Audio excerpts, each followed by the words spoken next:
सब जो इस ऑनलाइन प्रार्थना सभा में शामिल हुए हैं, आप सबको भी प्रभु यीशु मसीह के महासामर्थी नाम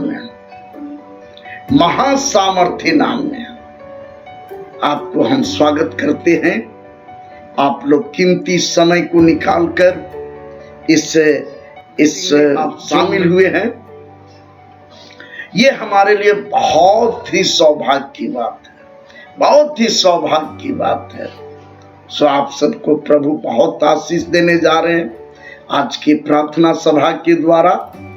अब बहुत विशेष बात को परमेश्वर आज हमारे अंदर में पवित्र आत्मा से अगुवाई किए हैं। जैसा कि आप लोग शीर्षक सुन रहे हैं, शीर्षक क्या कि आध्यात्मिक अदृश्य शक्ति के प्रभाव से सफलता मिलती है। ध्यान से इस बात को समझेंगे। शीर्षक अगर समझ गए तो उसके अनुकूल पवित्र आत्मा आपके अंदर से बात करेगा।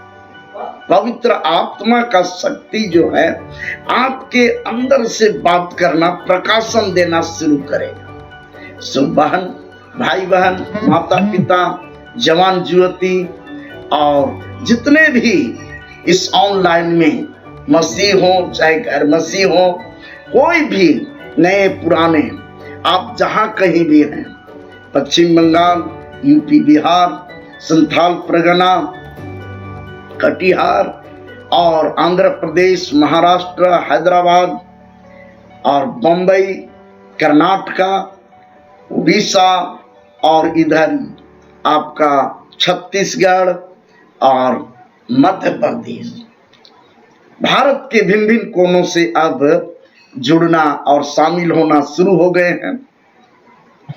जैसा कि हमको फीडबैक मिल रहा है और प्रतिदिन उनके साथ में कांटेक्ट हो रहा है और वे मुझे अपना अनुभव को शेयर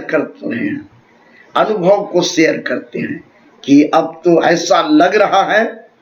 मेरे प्रिय लोग, मैं प्रभु को धन्यवाद देता हूं क्योंकि प्रभु ही सब कुछ ये सब कार्यों को करवा रहे हैं। उनके कृपा दृष्टि से ही ये सब संपन्न हो रहा है। आइए सीधे प्रभु का वचन से देखेंगे, आगे बढ़ेंगे। जैसा कि शीर्षक हमने कहा कि आध्यात्मिक अदृश्य शक्ति के प्रभाव से, आध्यात्मिक अदृश्य शक्ति के प्रभाव से सफलता मिलती है। किसी के जीवन में जो सफलता मिलती है वो ये आध्यात्मिक अदृश्य शक्ति से मिलती है। अर्थात आध्यात्मिक अदृश्य शक्ति का मतलब है परमपिता परमेश्वर। अब यहीं पर केवल अदृश्य शक्ति केवल रहते तो अदृश्य शक्ति में दो भाग हो सकता है। एक बुरे दुष्ट आत्माओं का अदृश्य शक्ति, वो भी दुनिया में पूरा फ्री फंड घूम रहा है और जिसको देखता है उसके जीवन में काम कर लेता है। मेरे प्रिय लोग, मैं इस बात को इसलिए थोड़ा सा यहाँ पर गहराई से बताना चाहता हूँ कि जैसा कि वचन में संकेत है, बाइबल वचन में, और खासकर ये दूसरा इतिहास 15 अध्याय और उसका दूसरा वचन में जैसा संकेत है। आइए उस वचन को हम लोग पढ़ेंगे और एकदम बारीकी से, बहुत ही डीपली हम लोग समझने का प्रयास करेंगे क्या लिखा हुआ है। देखिए, दूसरा इतिहास उसका 15 अध्याय उसका दूसरा वचन को पढ़ेंगे, पढ़ा जाए। हालेलुया। और वह आशा से भेंट करने निकला, और वह जो है आशा से भेंट करने के लिए निकला और उससे कहा, हे आशा और हे सारे यहूदा, और बिन्यामीन मेरी सुनो। और आगे, जब तक तुम यहोवा के संग रहोगे, जब तक तू यहोवा के संग रहोगे, जब तक तू यहोवा के संग में रहोगे, तब आगे, तब तक वह तुम्हारे संग रहेगा, तब तक वह भी तेरे संग रहेगा। देखिए यहाँ पर बात को फिर से, निचले लाइन को फिर से लाएंगे।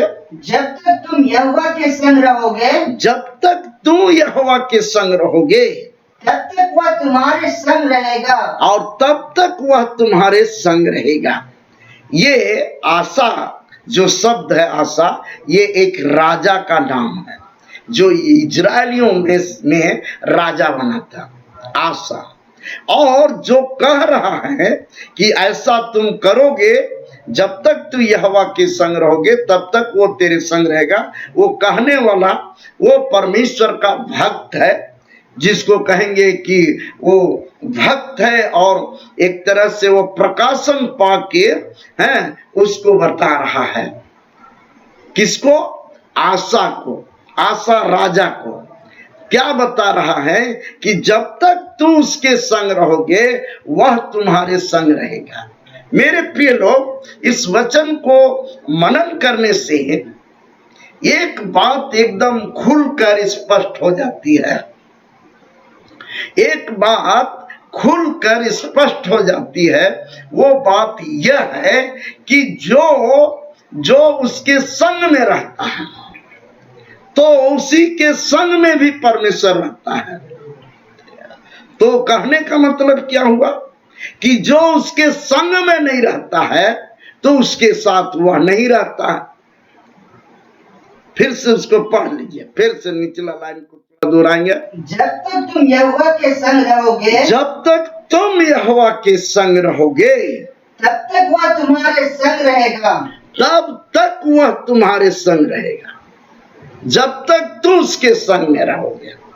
भाई बहन, बात को समझिए, यहाँ पर बहुत क्लियर रूप से हम जो है आज इस बात को थोड़ा एकदम स्पष्ट रूप से परमेश्वर का आत्मा समझाया कि देखो, बहुत सारे लोग प्रार्थना करते हैं, बहुत सारे लोग प्रार्थना करते हैं, ठीक है, लेकिन प्रतिफल नहीं मिलता है। किसी किसी को प्रतिफल किसी किसी को नहीं मिलता है। तो ये क्यों होता है? ऐसा क्यों होता है?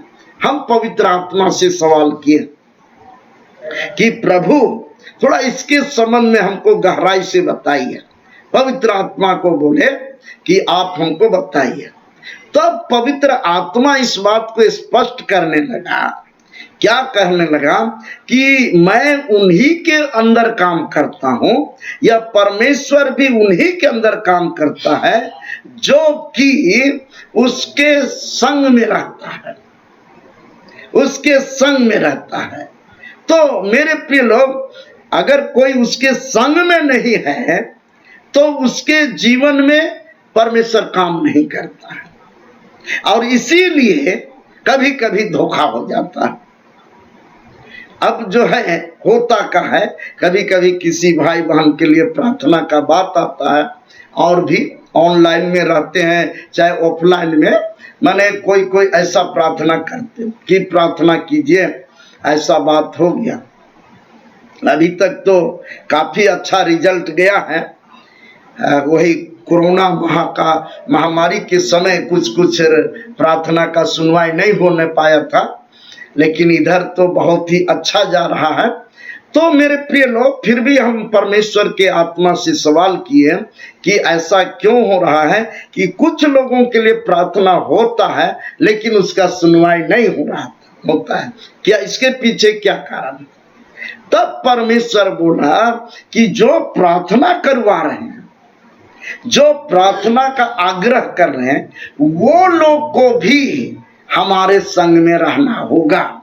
तब हम उसके संग में रहेंगे और उसकी बात को सुनेंगे और उसको हम प्रतिफल देंगे। तो प्रभु को हम धन्यवाद दिए कि एकदम सही बात है।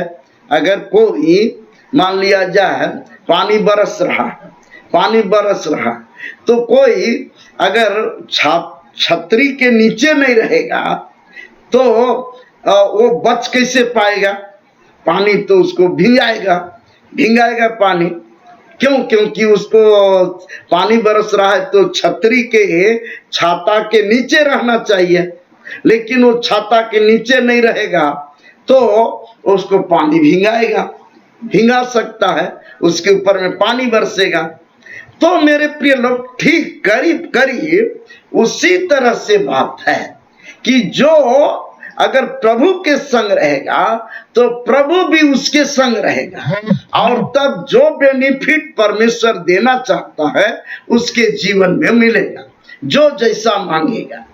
तो यहाँ पर भी वैसा ही बात हुआ आसा के साथ, जो आसा राजा है। Hallelujah, hallelujah, hallelujah. आसा राजा के साथ हुआ कि वो परमेश्वर के संग में जब रहने लगा तो परमेश्वर भी उसके संग में रहने लगा। और तब जो उनके दुश्मन लोग थे, ये 14 अध्याय में जाएंगे तो वहां पर ये बात थोड़ा सा मिलता है 14 अध्याय में, कि परमेश्वर किस तरह से वहां पर उनके साथ में काम किया। 9 से 12 पद को पढ़ेंगे। दूसरा इतिहास 9 अध्याय में आएंगे, 14 अध्याय में आइए और उसका 9 पद से 12 पद को पढ़ेंगे। देखिए क्या लिखा हुआ है। और उनके विरुद्ध में 10 लाख पुरुषों की सेना, 10 लाख पुरुषों की सेना और 300 रथ लिए हुए जेरा नाम, 300 रथ लिए हुए जेरह नाम का एक कुशी व्यक्ति है, अफ्रीका कुशी व्यक्ति वहां लड़ाई के लिए निकला। और यहूदा प्रदेश में वो आक्रमण करने के लिए वहां पहुंच गया। क्या नाम था? जेरा। वो कुशी से निकला है, कुश देश से आया था कहना चाहिए।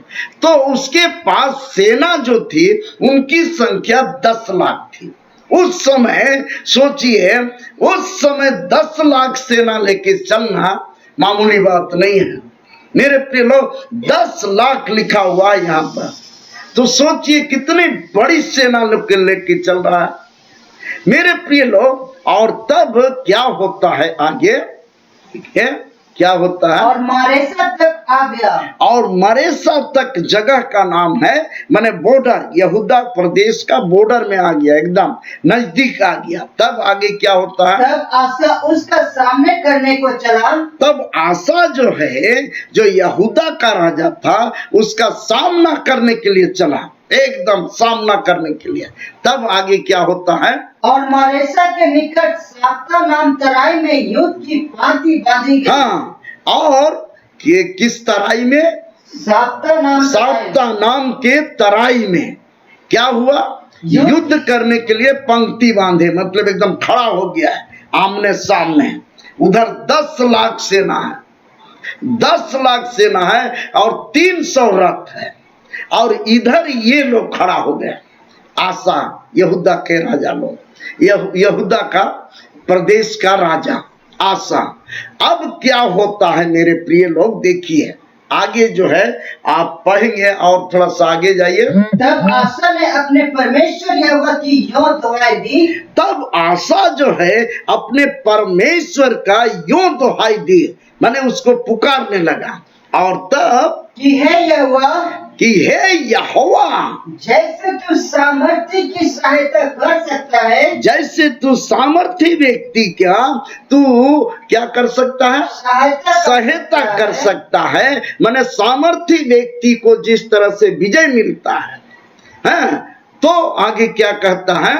वैसे ही शक्तिहीन की भी, वैसे ही तू जो है शक्तिहीन, अपने को संबोधित कर रहा है कि हाँ हमारे पास तो ज्यादा सेना भी नहीं है, और हम उतना बलिष्ठ भी नहीं हैं, तो वैसे ही तू शक्तिहीन का भी क्या करता है? हे हमारे परमेश्वर यहोवा, हे हमारे परमेश्वर यहोवा, हमारी सहायता कर। हमारी सहायता कर। हालेलुया। हालेलुया। और तब क्या होता है देखिए, क्योंकि हमारा भरोसा तुझी पर है। क्योंकि हमारा भरोसा तुझी पर है, हमारा भरोसा तुझी पर है।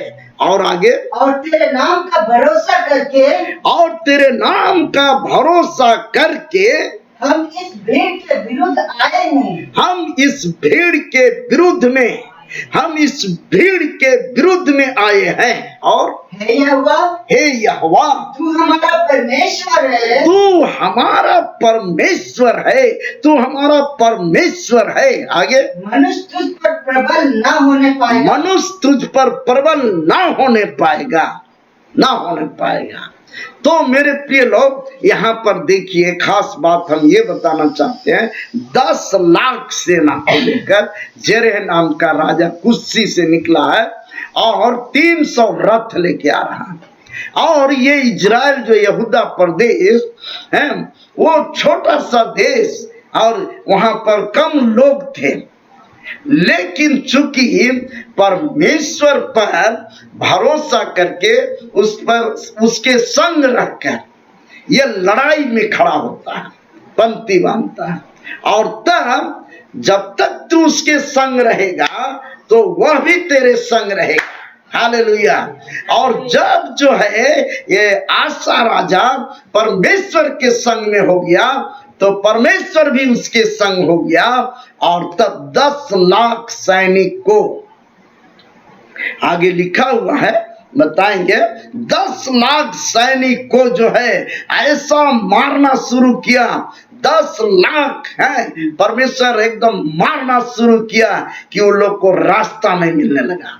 भागना शुरू किया, एकदम छोड़ छाड़ के, सारा धन और दौलत को छोड़ते हुए, एकदम छोड़ते हुए भाग रहा गीतिभाग, गरार तक पहुंच गया। और इस तरह से मारते रहा ये लोग। ऐसा मने वहां पर स्थिति आ गया कि कोई सामना नहीं करने पा रहा है। ये आसा राजा और उसके संग में जो लोग थे, सब एकदम, जो जेरे राजा 10 लाख सैनिक को लेकर आया था, उसको एकदम मारते रहा और मारते रहा, कितना सब रास्ते में मर गया। इस तरह से माने स्थिति हुआ, उनको भागने के लिए रास्ता नहीं मिलने लगा। मेरे प्रिय लोग, ध्यान से इस बात को सुनेंगे। आशा के अंदर, आशा को इस तरह से सहायता कैसे मिला? आसा राजा को सहायता तब मिला है, इसलिए मिला कि वो यहोवा के संग में था। तो मेरे प्रिय लोग, मैं आगे बताऊंगा कि किस तरह से परमेश्वर जो है उस आसा राजा को और मतलब सहायता किया। पहले यहाँ अप्रोच किया, ये आपका जो है आसा राजा परमेश्वर के संग में रहा।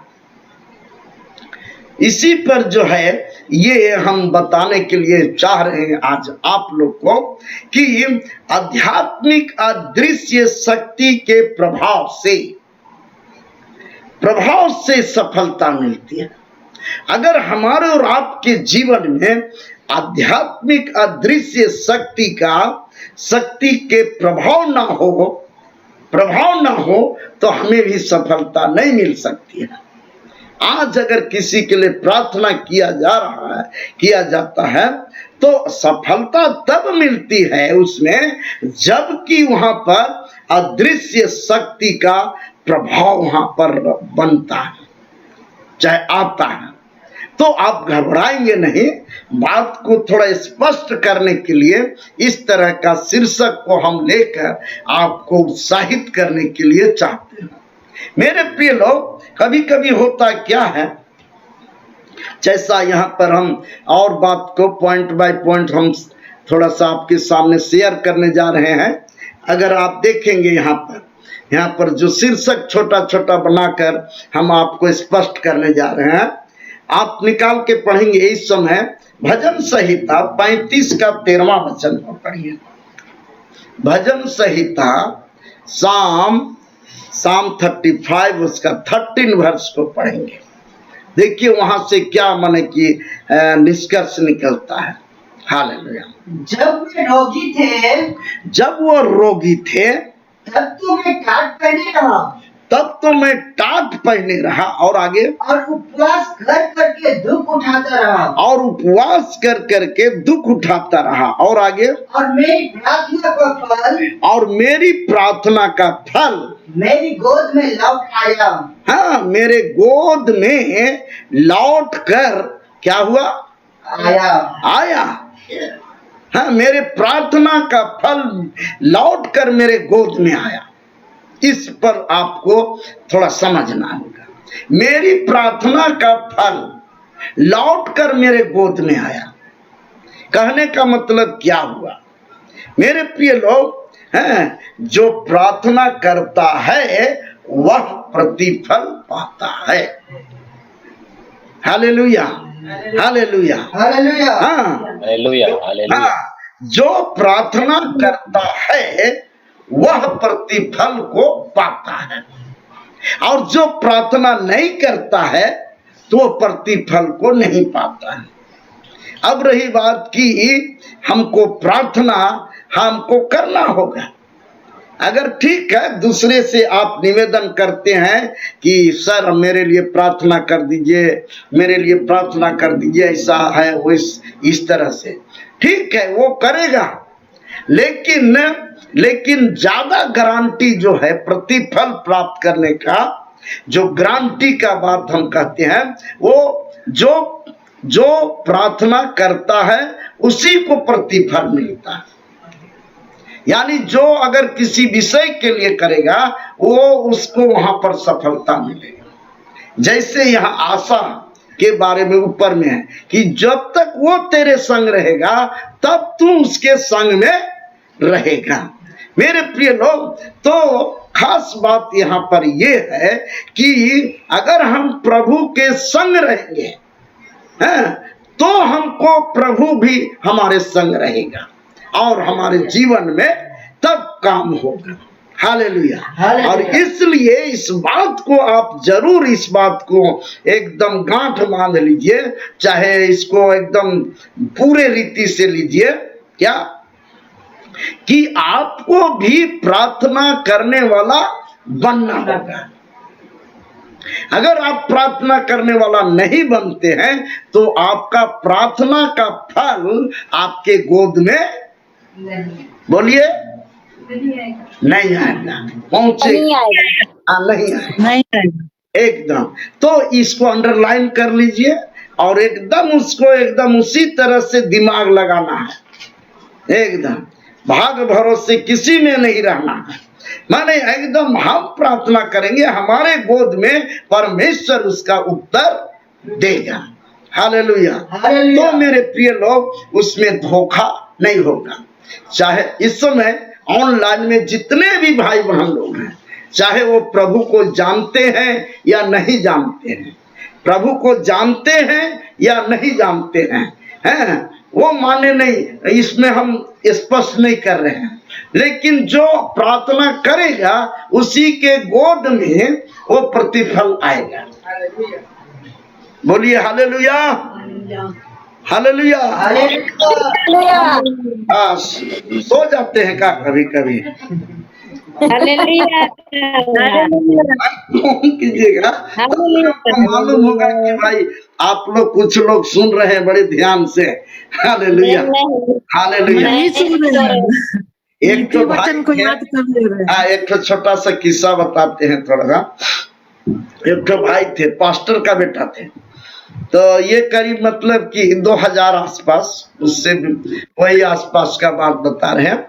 तो वो लोग पास्टर लोग जो है कांटा टोली, रांची का कांटा टोली में रहते थे। तो उसका एक बेटा था। अब जो है सो हम भी जो है सो अब उसका साथ देने के लिए गए, तो हुआ का कि कांटा टोली चौक में ही, रांची का कांटा टोली चौक में, अब उसको वो बोला कि लाइए तो हमें प्रचार करते हैं आज, लाइए लाइए। तो हम कहें कि अच्छा चलो भाई इन्हीं को दे देते हैं। अब जो है वो माइक को तो पकड़ा है और उसके बाद आंख को भी बंद कर लिया और जो बोले जा रहा है और पीछे हटते जा रहा है, माने पीछे खड़ा नहीं है वहां पर, पीछे हटते हटते हटते हटते आदमी को भी नहीं देख रहा है कि किधर आदमी लोग खड़ा है और सुन रहा है। तो जाके जो है, नाम नहीं बताएंगे नहीं तो बेइज्जत वाला बात होगा। तो क्या होता है कि माइक पकड़ के एकदम आंख बंद कर लिया और बोले जा रहा है और पीछे भी हटते जा रहा है। अब पीछे हटते हटते जहां पर से खड़ा किए थे ना, उसका 20 कदम पीछे चला गया और बाकी आदमी लोग भी कहाँ चला गया वो भी पता नहीं। अब तो हमको गुस्सा भी लग रहा है थोड़ा कि सारा समय बर्बाद कर रहा है ये आदमी। अरे एक बार भी आंख खोले तब ना हम कहे कि रुको रुको होगा। अब वो तो अपने धुन में जा रहा है, तो हाथ फेरा हो गया। आखिर में जो है हम उसको जब उतना करीब करीब 1 घंटा खींचा हो और एक भी आदमी नहीं, आंख बंद करके पीछे हटते जा रहा है, बोलते जा रहा है, हाथ को भी हिला रहा है, एकदम ऐसे करना। लास्ट में जो है वो भाई को समझाए, लेकिन काहे समझने जाए, एकदम हमसे गुस्सा हो गया कि आप काहे मना कीजिएगा, हमको पवित्र आत्मा अगुवाई किया था, हम हैं, काहे हमको मना कीजिएगा, ऐसे बोलने लगा। हम कहे कि भैया अब इसको जो है चाय वो पिला के आज के लिए छुट्टियां करते हैं हम लोग, अब दूसरे दिन से देखा जाएगा, नहीं तो आइबे नहीं करेंगे इसके साथ में।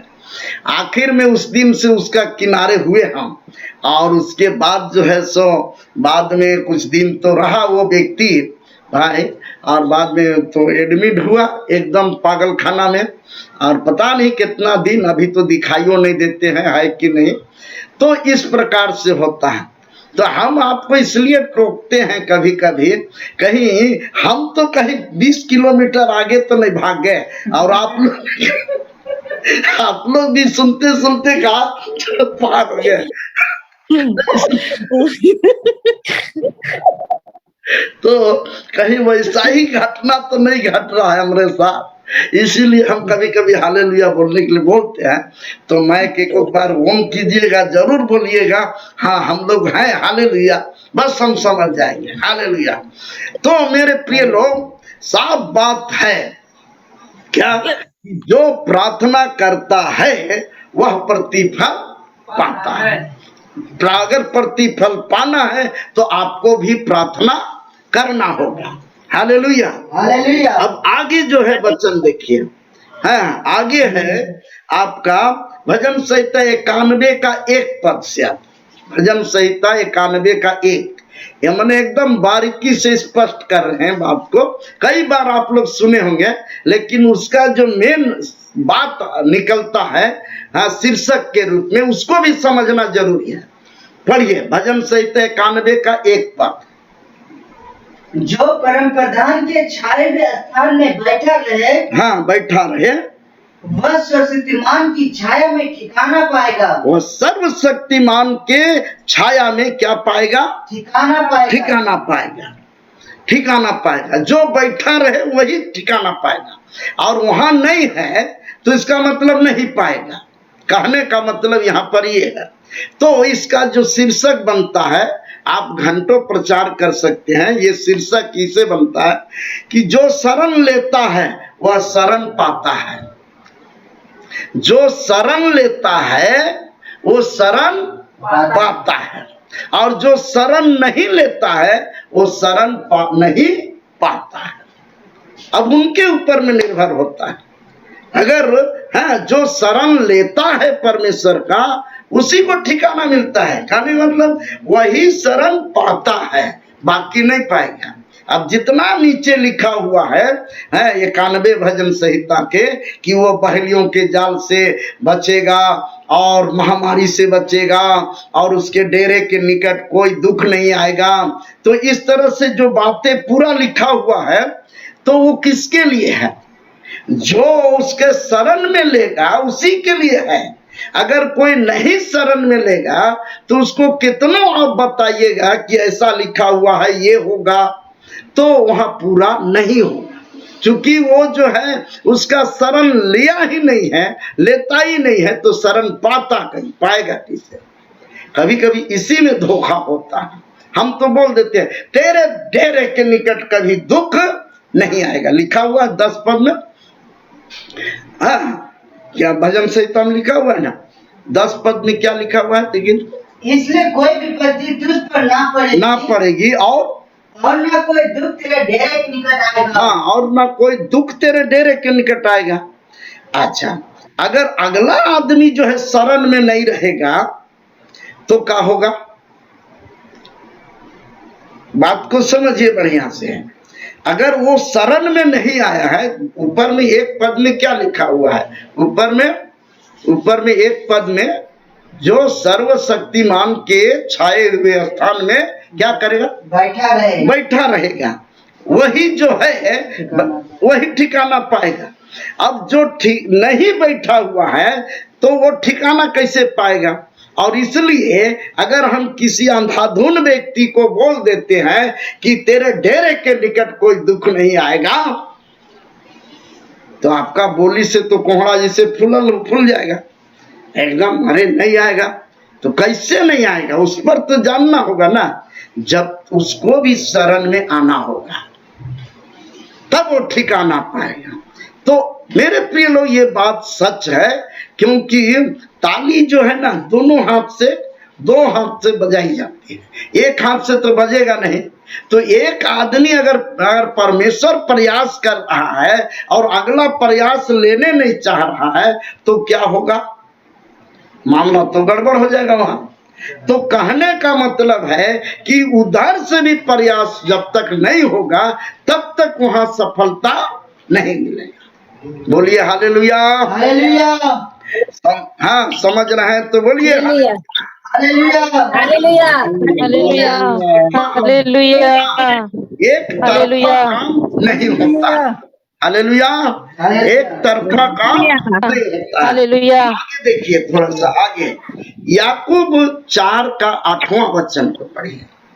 याकूब 4 का 8वां वचन पढ़िए। याकूब 4:8 को पढ़िए फटाक से, देखिए क्या लिखता है। परमेश्वर के निकट आओ, परमेश्वर के निकट आओ तो वह भी तुम्हारे निकट आएगा, तो वह भी तुम्हारे निकट आएगा। परमेश्वर के निकट आओ तो वह भी तुम्हारे निकट आएगा। अगर परमेश्वर के निकट नहीं आएंगे तो परमेश्वर भी आपका निकट नहीं आएगा। बात को समझिए, एकदम क्लियर है। तो मेरे प्रिय लोग, हाँ, अगर परमेश्वर, इसका शीर्षक कैसे बनता है, देखिए शीर्षक हेडिंग किस तरह से, जो निकट आता है, जो परमेश्वर के निकट आता है वो परमेश्वर को अनुभव करता है। जो निकट आता है वो अनुभव करता है। मेरे प्रिय लोग, दोनों तरफ से काम होता है। कहने का मतलब, अगर वो निकट आएगा तभी वो निकट आएगा। हाँ, इसका मतलब है कि अगर जो निकट नहीं आएगा तो उसके निकट भी प्रभु नहीं जाएगा। तब उसको क्या होगा? शैतान जो है उसको पर आफत डालेगा और वो तकलीफ में रहेगा। जो मुर्गी के चेंगना जो है, मुर्गी के पंख के नीचे नहीं आएगा। हाँ, वो कहेगा कि हम देख लेंगे क्या होगा कहके, तो उधर क्या होगा? चील है, उठाएगा और चलते चलेगा। अब मुर्गी बेचारी बोली, क्या बोली? कोट कोट कोट टस, कोट कोट कोट टस। तो चेंगना सब क्या करते हैं? तुरते जुनाता है एकदम घुर घुर घुर करते हुए, और घोरनी एकदम उसका डायना के नीचे, पंख के नीचे क्या होता है? छिप जाती है बच्चा सब, चेंगना सब। और एक आध जन अगर टेंठाई जैसा किया, क्या होगा देख लेंगे, तो इधर उधर उन्हें डर ही रहेगा। तो चील आया, सड़क से उसको ले गया।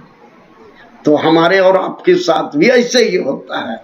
परमेश्वर तो कहता है कि एकदम मेरे नीचे आओ, तो हम जो है उसके नीचे नहीं आते हैं, तो हम मामला जो है सो गड़बड़ हो जाता है। मेरे प्रिय लोग, आज इस बात को स्पष्ट रूप से जान लीजिए कि जो उसके निकट आता है वही जो है अनुभव करता है, बाकी नहीं करने पाएंगे। कितनों आप माथा पटक लीजिए। मेरे प्रिय लोग, ये प्रत्यक्ष रूप से हो रहा है। एक आध बार हो गया, एक आध बार हो जाएगा वो अलग बात है, लेकिन एक आध बार से तो जिंदगी चलने वाला नहीं है, हैं? एक आध बार हो जाने से जिंदगी चलेगा नहीं।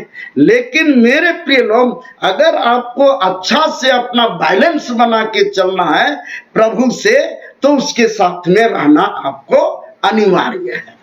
बोलिए हालेलुया। हालेलुया। आगे आइए, हाँ, मत्ती 7:8। अब देखिए वहां से हम इस बात को कर रहे हैं। मत्ती 7:8 देखिए, मत्ती 7:8। 7:7 तो याद है, खैर कोई बात नहीं। 7:8 को देखिए। क्योंकि जो कोई मांगता है, जो कोई मांगता है उसे मिलता है, उसे मिलता है, और जो ढूंढता है, और जो ढूंढता है वह पाता है, और वह पाता है, और जो खटखटाता है, और जो खटखटाता है उसके लिए खोला जाएगा। हाँ, उसके लिए खोला जाएगा, चाहे खोला जाता है। अब यहाँ पर भी शर्त में बात होता है, शर्त है।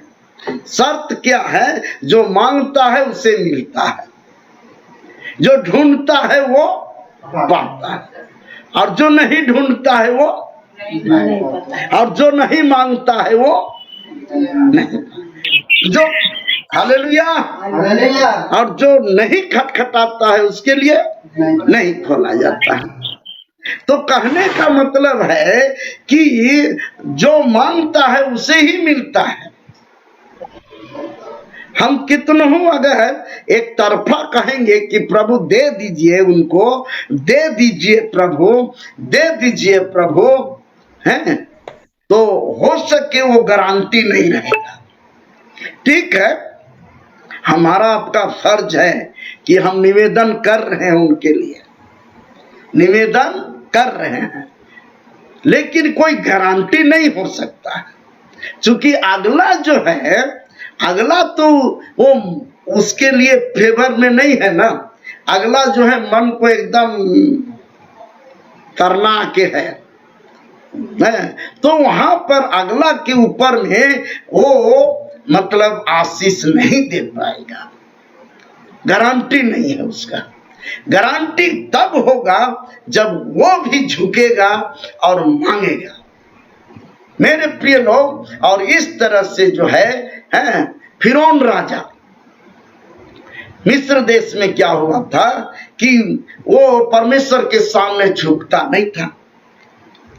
तो क्या हुआ, इजरायली लोग तो मिस्र देश से निकले, लेकिन जब लाल समुद्र के पास पहुंचे तो फिर राजा जो है सो फिरौन राजा चला है अपना फौज लेके, लौटा लेंगे कह के। अब उतने में जो है परमेश्वर वहां तो इजरायली लोग को लाल समुद्र में रास्ता दे दिया, और वो लोग तो उस पार चले गए। अब ये लोग सोचे कि हम लोग भी पार निकल जाएंगे और लोग को लौटा लेंगे। तो क्या हुआ, सुने हैं कहानी इसका, सच्ची घटना। क्या हुआ वो लोग का? अगर आप लोग पुराने मसीह भाई लोग हैं तो जरूर आपको जानकारी होगा कि आधा में घुसा ना, आधा समुद्र में घुसा, लाल समुद्र में, तो फिर पानी ज्यों का त्यों हो गया, और लिखा हुआ है कि एक भी नहीं बचे, सब उस जल के अंदर में समा गए। मेरे प्रिय लोग, कहने का मतलब है कि जो मांगता है वही उसी को मिलता है, जो ढूंढता है वही पाता है, और जो खटखटाता है उसी के लिए खोला जाता है, दूसरा के लिए नहीं, दूसरा के लिए गारंटी नहीं है। मेरे प्रिय लोग, हमको इसी प्रकार से स्पष्ट होना बहुत जरूरी है। हम किसी अंधकार में हमको नहीं रहना है, अंधकार में हमको बने तीर नहीं चलाना है। उसको बता दीजिए पहले, अगर किसी के लिए आप दुआ विनती कर रहे हैं कि भाई देखिए हम आपके लिए तो प्रार्थना कर रहे हैं, लेकिन आप एक्सेप्ट कीजिएगा, तभी वो आशीष आएगा, तभी आएगा। है, अब्राहम के साथ भी परमेश्वर ऐसा ही बोला था। क्या बोला था? जो तुझे आशीर्वाद देंगे उसे मैं आशीष दूंगा, और जो तुझे कोसेगा उसे मैं क्या दूंगा? शराब दूंगा। उत्पत्ति 12 अध्याय में कि जो तुझे आशीर्वाद देंगे, तीसरा पद में, जो तुझे आशीर्वाद देंगे उसे मैं आशीष दूंगा, और जो तुझे कोसेगा उसे मैं श्राप दूंगा। कहने का मतलब है कि शर्त पर काम चलता है। हमारा जीवित परमेश्वर भी इसी तरह से है, आप मानिए चाहे ना मानिए।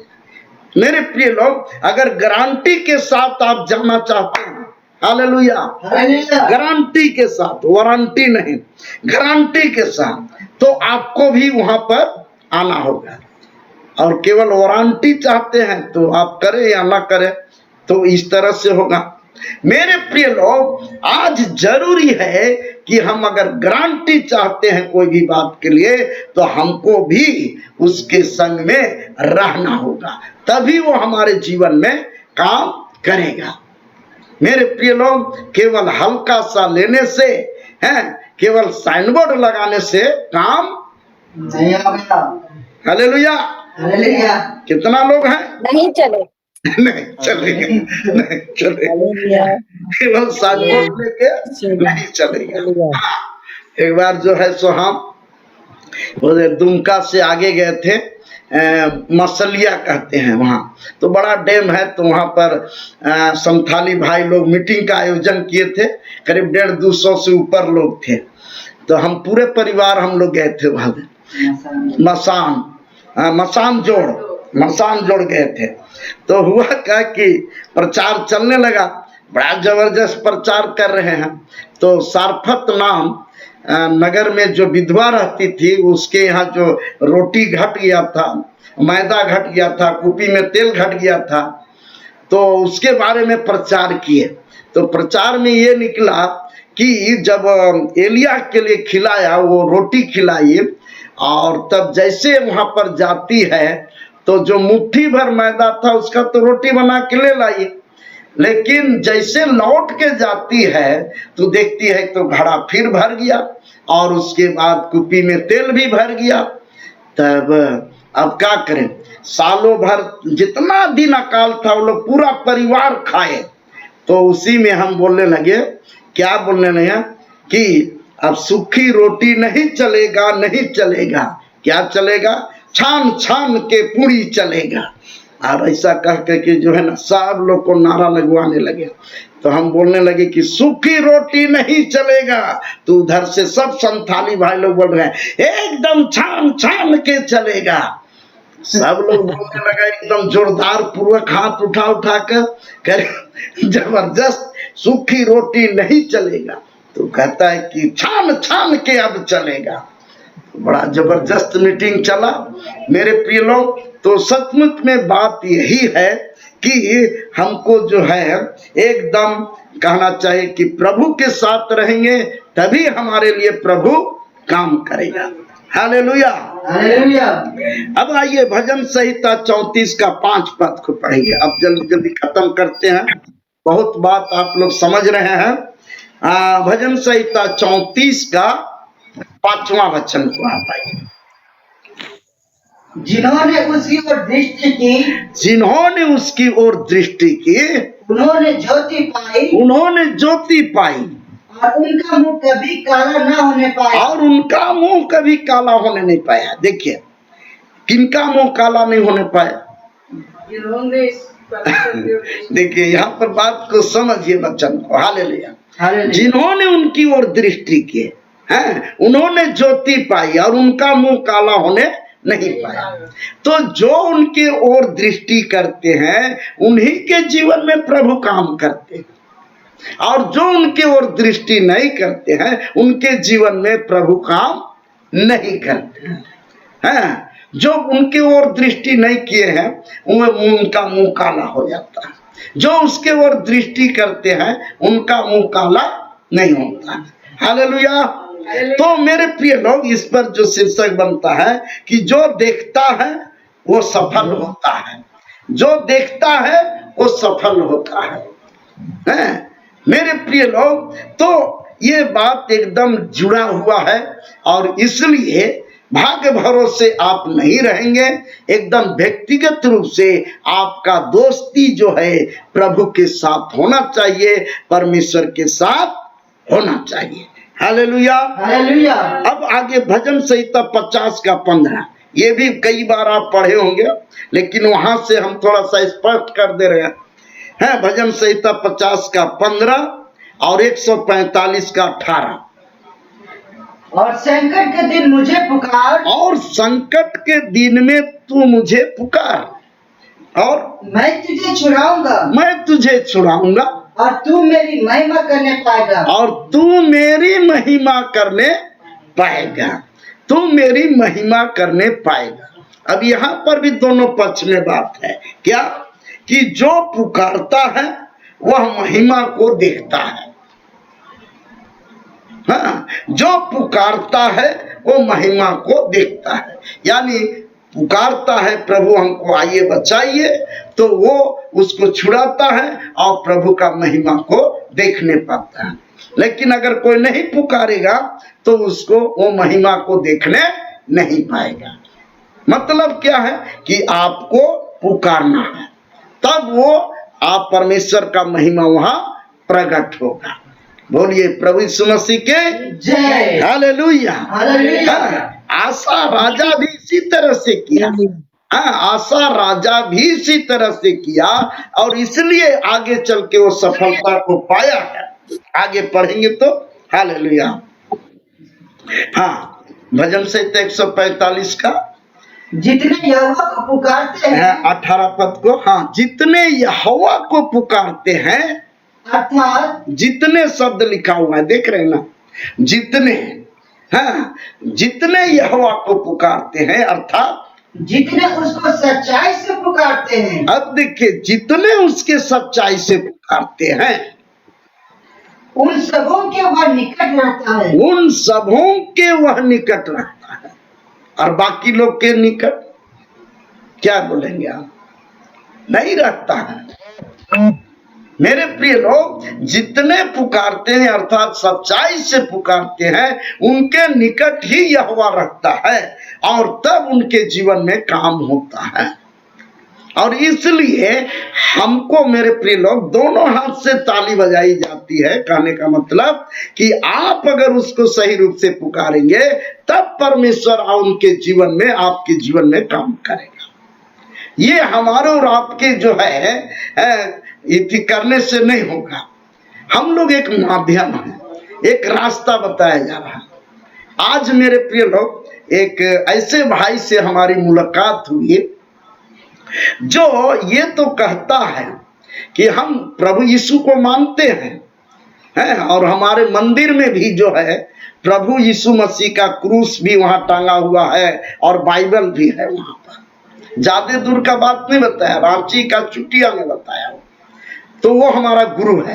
हम लोग चारों हैं हिंदू, चारों जो है गीता को भी रखा है, और फिर आपका कुरान को भी रखा है, बाइबल को भी रखा है। जितने संत लोग हैं उनके सत्संग को उसका नाम रखा है, संतों का सत्संग, ऐसे नाम रखा है उस संस्था का। तो मेरे प्रिय लोग, वो एक बात को हमको बताया कि देखिए, हम लोग जो है ना मेडिटेशन करते हैं, और मेडिटेशन करने से हम उसको अनुभव करते हैं। तो ये हम लोग करते हैं, प्रभु यीशु मसीह भी करते थे, और इसीलिए प्रभु के उनके साथ काम होता था। और जो उस तरह के मेडिटेशन में नहीं जाते थे, उनके साथ प्रभु भी काम, प्रभु का कोई सामर्थ्य नहीं होता था। यीशु मसीह के बारे में भी आप देखे होंगे, सारी रात प्रार्थना करते थे। तो सारी रात करते थे, तब वहां सामर्थ्य उतरता था। अगर वही चीज नहीं करते तो नहीं उतरता। मेरे प्रिय लोग, आज हमारे और आपके साथ भी यही बात है। अगर हम और आप प्रार्थना नहीं करते हैं तो हमारे साथ भी परमेश्वर सामर्थ्य के काम नहीं करेंगे। एक आध बार भूल चूक से हो गया वो अलग बात है, लेकिन अगर हमेशा हम लोग चाहते हैं कि परमेश्वर हमें सफलता दे, तो इसके लिए बहुत जरूरी है कि हमको खुल के प्रभु के साथ में चलना होगा। Hallelujah, hallelujah. हालेलुया। तो आगे जो है सो 2-3 और वचन है, फट से हम खत्म करते हैं। भजन संहिता 121 अध्याय उसका 1 और 2 पद को पढ़ेंगे। यहाँ से क्या माने बात निकल आती है।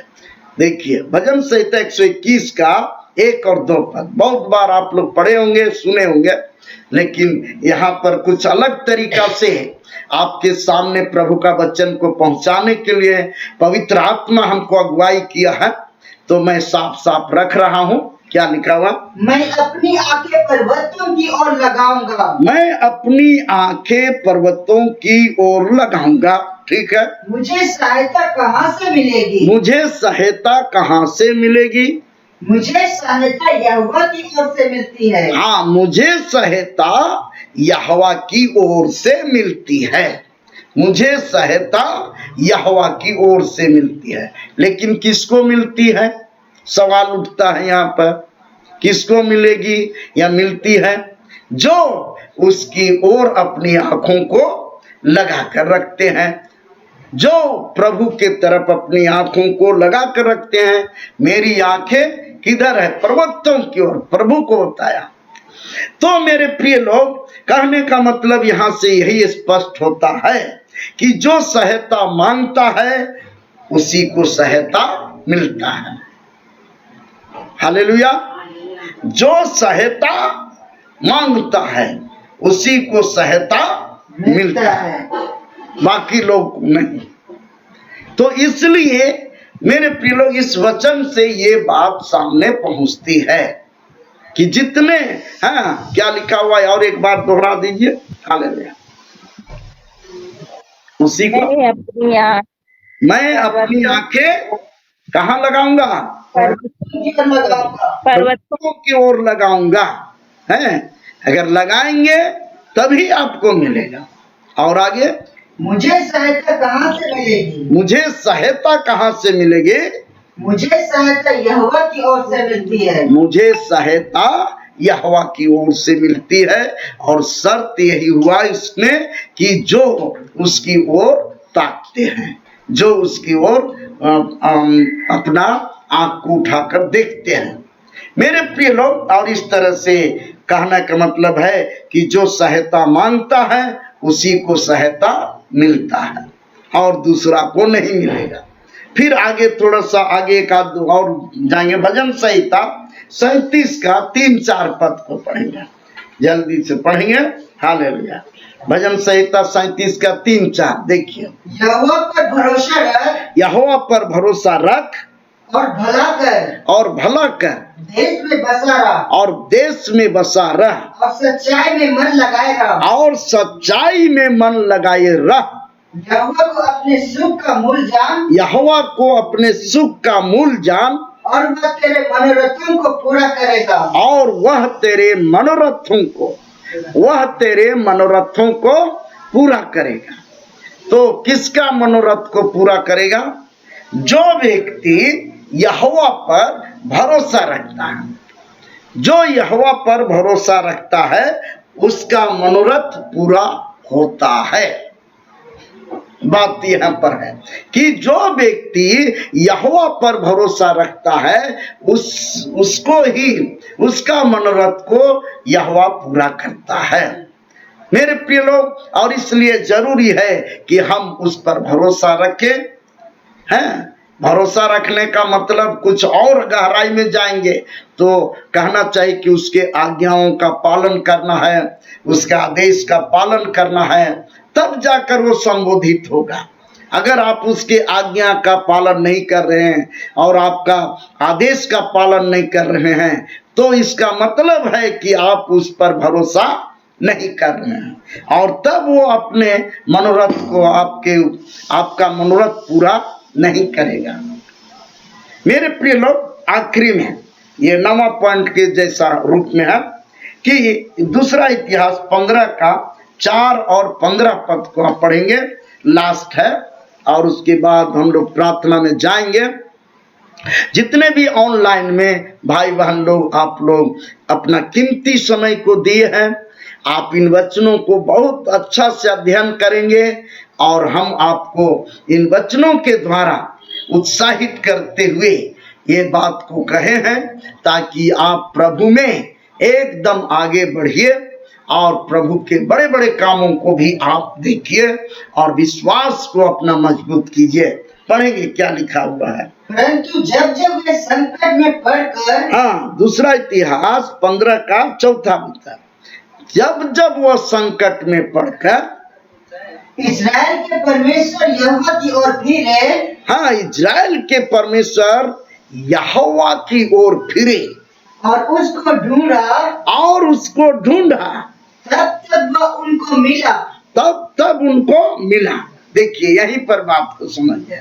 हाँ, ढूंढा की जगह से और एक बार पढ़ेंगे क्या ले, तब तब वह उनको मिला। हाँ, उसके ऊपर में जब, हाँ, परंतु जब जब वे संकट में पड़कर इस्राएल के परमेश्वर यहोवा की ओर फिरे, हाँ, और उसको ढूंढा, और उसको ढूंढा, तब जब जब संकट में पड़ के वो यहोवा परमेश्वर को ढूंढा है, वो लोग आसा राजा और उसके प्रजा के लोग, मेरे प्रिय लोग, जब जब संकट में पड़कर यहोवा परमेश्वर को ढूंढा, तब क्या हुआ, तब तक वह उनको मिला। तब तक उसको मिला, तब तक उसको मिला, तब तब उसको मिला।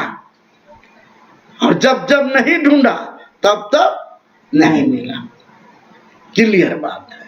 तो मेरे प्रिय लोग, ये आपके ऊपर में निर्भर करता है। 15 पद को और पढ़ेंगे। हालेलुया।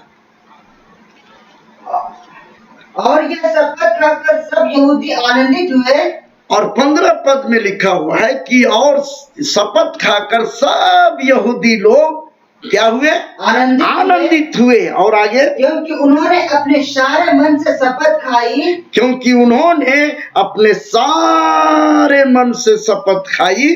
और आगे, बड़ी अभिलाषा से उसको ढूंढा, और बड़ी अभिलाषा से उसको ढूंढा, हुए लोग ढूंढा। और आगे, और वह उनको मिला, और वह उनको मिला, और वह उनको मिला। जो ढूंढता है उसे वो लोग मिलता है, मिला। जो ढूंढता है वो उसको मिलता है। मेरे प्रिय लोग, यहाँ से जो है ये बात को हम क्लियर करना चाहते हैं कि जो लोग ढूंढे उसी को मिला है परमेश्वर, और जो नहीं हुआ वो लोग उसको नहीं मिला। फिर से इस लाइन को दोहरा कर हम आपके लिए प्रार्थना करने में जाएंगे, प्रार्थना में जाएंगे। हाँ, पढ़े। और जो बड़ी अभिलाषा से उसको ढूंढा, जो बड़ी अभिलाषा से उनको ढूंढा, और वह उनको मिला, और वह उनको मिला। और आगे, और यहोवा ने चारों ओर से उन्हें विश्राम दिया, और यहोवा ने उनको चारों ओर से मतलब सब तरफ से, सब तरफ से विश्राम दिया। और वो 10 लाख आदमी तो कहाँ गए सो पत्ते नहीं चला। आगे पीछे लिखा हुआ है, आप पढ़ लीजिएगा। मेरे प्रिय लोग, जैसे बिल्ली के निकलने से चूहा का हाल होता है, चूहा सबका हाल होता है कि इधर घुसे पता नहीं चलता है, उसी तरह से परमेश्वर आसा राजा के साथ में काम किया, और 10 लाख सैनिक और 300 रथ, ये सब कहाँ जे चला गया सो उसको पता भी नहीं चला। और इस तरह से बहुत बड़े पैमाने पर धन वहां पर उसको मिला। मेरे प्रिय लोग, मैं इस बात को इसलिए सामने रख रहा हूं कि अभी जो है खासकर भारतवर्ष के और झारखंड और यूपी बिहार और आपका जो है छत्तीसगढ़, मध्य प्रदेश, महाराष्ट्र, आंध्र प्रदेश, ये पश्चिम बंगाल, ये सब तरह जो अभी स्थिति है, बड़ा भयानक स्थिति है। भयानक स्थिति का मतलब एक तबाही का जिंदगी है। अभी तबाही का जिंदगी है, तबाह कर रहा है। तो एक तरह से ये क्या हो रहा है, हम लोगों के ऊपर में आक्रमण हो रहा है, आक्रमण हो रहा है। अब मेरे प्रिय लोग, ऐसे अवस्था में हम सबको एकदम व्यक्तिगत रूप से ढूंढने की बात है। परमेश्वर को ढूंढना है, व्यक्तिगत रूप से हैं, और तब वो हमको मिलेगा और चारों तरफ से हर संकट से हम सबको विश्राम देगा, मिलेगा, विश्राम मिलेगा। ऐसा आप मत सोच के रहिए कि एक आदमी के द्वारा ही, मतलब वो जो बोल रहा है उसके द्वारा ही सब हो जाएगा, ऐसा नहीं। मेरे प्रिय लोग, हम भी कुछ दिन में जाकर ठंडा सकते हैं, ऐसा बात नहीं है। अगर वहां से कोई इति नहीं होगा तो हम भी कहेंगे अब कुछ नहीं हो रहा है, क्या करेंगे। तो मेरे प्रिय लोग, जरूरत है कि अब आपको पूरा रीति से जाग जाना है, हालेलुया, और अपना व्यक्तिगत रूप से उसको ढूंढना है और आपको वो मिलेगा। और आपके प्रयास से, हमारे प्रयास से, हम सब के प्रयास से ये भारत देश में जो स्थिति भयानक रूप से फैला हुआ है, गड़बड़ी आ गया है, अर्थव्यवस्था खासकर और शासन व्यवस्था खासकर, और महामारी के रूप में मेरे प्रिय लोग, जो ये तबाही जो आया हुआ है, ये आक्रमण है।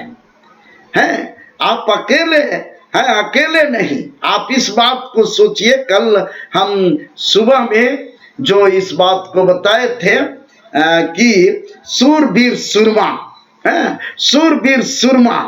मेरे प्रिय लोग, आपके साथ यहोवा है, परमेश्वर आपके साथ रहेगा, लेकिन आपको जो है सो व्यक्तिगत रूप से आप प्रयास करना होगा, ताकि आपके व्यक्तिगत प्रयास से इस देश का दशा और दिशा में परिवर्तन होगा।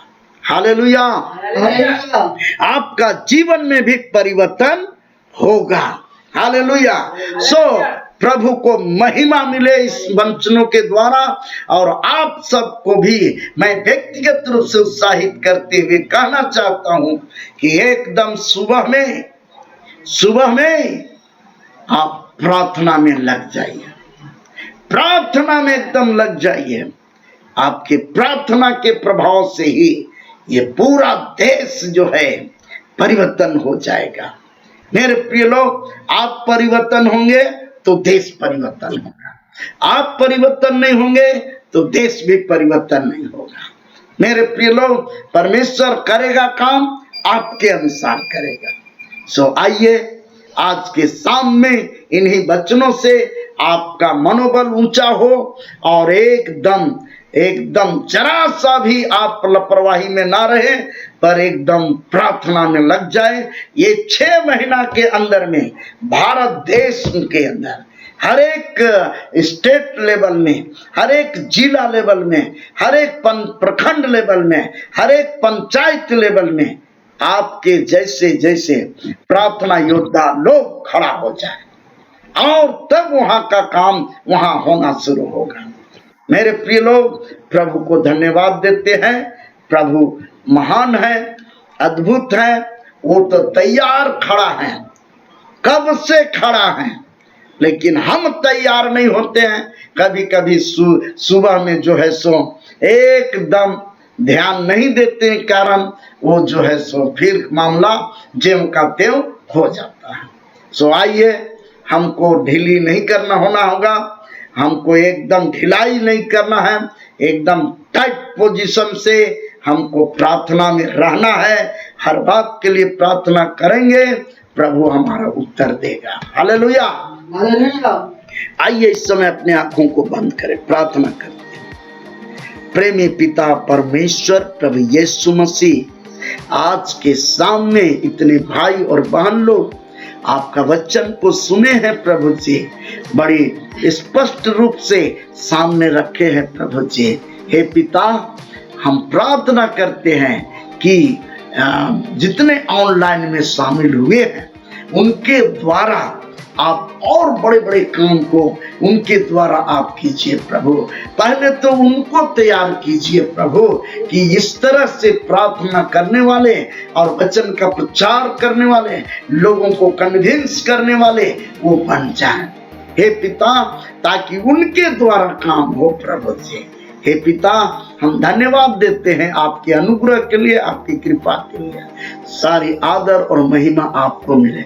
जो नए भाई लोग शामिल हुए हैं प्रभु जी, किसी प्रकार की बीमारी और परेशानी और समस्या को लेकर और सोच रहे होंगे कि मेरे लिए विशेष प्रार्थना किया जाए, प्रभु हमारी प्रार्थना है कि परमेश्वर जब उनके लिए प्रार्थना करते हैं आपका सामर्थ वहां उतरने पाए और वो व्यक्ति भी प्रार्थना करने वाला बन जाए प्रभु जी। हे पिता, अब भी ही बन जाए, ताकि जैसा आज का वचन है उसके अनुसार वो भी आपके संग में आ जाए।